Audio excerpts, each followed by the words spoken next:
दोस्तों, ये एक इमोशनल लव स्टोरी है।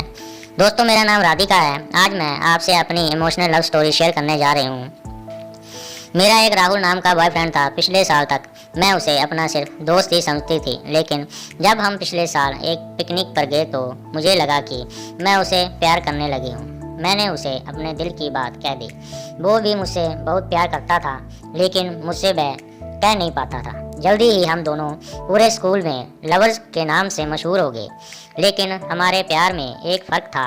जहां मैं उसे दिलो जान से चाहती थी, वो सिर्फ उसी के पीछे पागल रहती थी। लेकिन राहुल हमेशा और लड़कियों से भी बात करता था। कभी कभी मुझे लगता कि मैं उसके लिए उन बहुत सी लड़कियों में से एक लड़की हूँ। एक दिन मैंने उसे पूछा, राहुल मेरे साथ एक मूवी देखने चलोगे? राहुल ने मना कर दिया। बोला, मुझे एक दोस्त के पास ज़रूरी काम से जाना है। उसके साफ मना करने पर मुझे बहुत बुरा लगा। वो अक्सर मेरे साथ एक ऐसा ही करता था। मेरे सामने ही बहुत देर दूसरी लड़कियों से बात करता रहता था। हमारे लव का वर्ड सिर्फ मेरी जुबान पर ही आता था। उसने तो शायद ही कहा हो कभी आई लव यू। सिवाय उस पहले दिन के हमेशा ऐसा ही चलता था। बस वो अक्सर मुझे एक गुड़िया जरूर देता रहता था जो गुलाबी कपड़े पहने होती थी। मुझे कुछ समझ में नहीं आता था, लेकिन राहुल ने दी है ये सोचकर मैं हर गुड़िया को अपने घर ले जाती थी। ऐसे ही एक दिन मैंने कहा, राहुल सुनो। उसने कहा, क्या है, जल्दी कहो। मैंने कहा, आई लव यू राहुल। राहुल ने कहा, हाँ वो तो मुझे पता है। लो गुड़िया लो और घर जाओ। ऐसे ही मेरा कमरा उसकी दी हुई गुड़ियों से भरता गया। 1 2 3 ऐसे ही 200 गुड़ियाँ हो गई मेरे पास। फिर मेरा 21वां बर्थडे आया। मैंने सोचा कि अब तो ज़रूर वो मुझसे कुछ रोमांटिक बात कहेगा। मैं बहुत एक्साइटेड थी। मैंने सोच रही थी कि वो मुझे पार्टी देगा, फिल्म दिखाएगा वगैरह वगैरह। लेकिन सारा दिन निकल गया और मैं उसके आने का या उसके फ़ोन कॉल का इंतज़ार करती रही। सारा दिन सारी शाम बीत गई, लेकिन कोई फ़ोन तक नहीं आया। फिर अचानक रात को 12 बजने से ठीक पहले राहुल का फ़ोन आया, बाहर आओ। मैं घर से बाहर आई तो देखा कि राहुल वही गुड़िया लेकर खड़ा है। मुझे उसे देखकर गुस्सा भी आया, उसने आने की खुशी भी थी। मैंने कहा, ये क्या? उसने कहा, ये मैंने दिल में नहीं दी ना, इसलिए अभी दे रहा हूँ। बाय बाय करके वो चला गया। मुझे बहुत बुरा लगा। मैंने पीछे से उसे आवाज़ दी, बोली, राहुल तुम्हें पता है आज कौन सा दिन है? उसने कहा, नहीं कौन सा दिन है आज? फिर वो चल दिया। मैंने गुस्से से कहा, रुको, कहो कि तुम मुझसे प्यार करते हो, कहो यू लव मी। राहुल बोला, प्यार इतना आसानी से नहीं होता और ना ही ऐसे कहा जाता है। इतना बोलकर वो चल गया और मैं रो पड़ी। सुबह होने तक मैं रोती रही। जाने क्यों मैं उससे मिलना नहीं छोड़ पा रही थी और वो हमेशा मुझे एक छोटी सी गुड़िया देता रहा। एक दिन मैं जब स्कूल से बाहर आई तो देखा कि वो एक दूसरी लड़की के साथ सड़क पे जा रहा था। वो उस लड़की से घुल मिल के बात कर रहा था। वो मुस्कुरा रहा था, लेकिन मेरे साथ ऐसा कभी नहीं करता था। मैं रो पड़ी।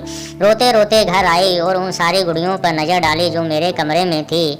उसकी दी हुई मुझे लगा कि ये सारी गुड़ियाँ मेरा मुँह चिढ़ा रही हैं। मैंने गुस्से में वो सारी गुड़ियाँ उठाई और ज़मीन पे फेंक दी। अचानक उसका फ़ोन आया और बोला, जल्दी से घर के बाहर पार्क में आओ। मुझे गुस्सा तो बहुत आ रहा था, पर मैं चली गई। मिली तो बोली, क्या? उसने फिर एक बड़ी सी गुड़िया मेरे हाथ में रख दी। मैंने कहा, नहीं चाहिए मुझे तुम्हारी गुड़िया। क्या है ये सब? ना तो मुझे ये गुड़िया चाहिए, ना मुझसे तुमसे अब मिलना है। ये कह के मैंने वो गुड़िया वहीं सड़क पर फेंक दी। पहली बार राहुल आंखों में कोई इमोशन नजर आया। उसकी आंखों में आंसू थे। वो बोला, आई एम सॉरी, और वो जाकर उस गुड़िया को उठाने लगा। मैं चिल्लाई, अब उस गुड़िया को उठाने की क्या जरूरत पड़ेगी? रहने दो उसे वहीं पे। लेकिन वो सड़क के किनारे उसे उठाकर खड़ा हुआ और मेरी तरफ देखने लगा। अचानक एक ट्रक बड़ी तेजी से आया, लेकिन राहुल अपनी जगह से नहीं हिला। मैं चिल्लाई, राहुल हटो, लेकिन वो बस गुड़िया हाथ में लिए मेरी ओर देखता रहा और इतनी ही देर में उस ट्रक ने राहुल को जोर से टक्कर मार दी। इस तरह राहुल मेरी ज़िंदगी से चला गया।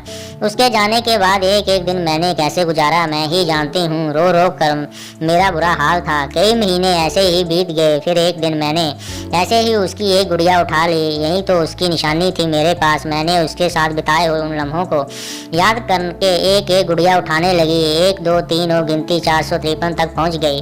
मैं रो पड़ी। रोते रोते हुए मेरी उस हाथ की मुट्ठी बन गई जिसमें मैंने गुड़िया पकड़ी थी। अचानक आवाज़ आई, I love you, I love you, I love you. मैं चौंक पड़ी। राहुल की आवाज़ कहाँ से आई? अचानक ध्यान गया कि मैंने गुड़िया के पेट पे कस के दबाया तो फिर से आवाज़ आई, I love you, I love you, I love you. Rahul की आवाज़ अब रुक ही नहीं रही थी। मैंने एक के बाद दूसरी गुड़िया उठाकर उसका पेट दबाया तो आई लव यू की आवाज़ आ रही थी। फिर मैंने आखिरी गुड़िया जो मैंने सर पर फेंक दी थी वो उठाकर उसका पेट दबाया तो राहुल की आवाज़ आई, राधिका तुम्हें शायद पता ना हो लेकिन मैं तुमसे बेइंतहा प्यार करता हूँ, आई लव यू। मेरी आंखों से आंसू रुकने का नाम नहीं ले रहे थे। मैंने उसे उठाया और रोते रोते भगवान से पूछा कि ये मुझे इतनी देर से आवाज़ क्यों पता चला कि राहुल मुझसे कितना प्यार करता है। दोस्तों ये थी मेरी इमोशनल लव स्टोरी जो कभी पूरी नहीं हो पाई। आज भी मेरे पास सिर्फ उसकी याद है, उसके सहारे मैं जी रही हूँ। कभी कभी ये गलती से हम अपना सब कुछ खो देते हैं। दोस्तों आपको ये कहानी कैसी लगी? अच्छी लगी हो तो चैनल को सब्सक्राइब, वीडियो को लाइक कर देना। मिलते हैं अगली कहानी में।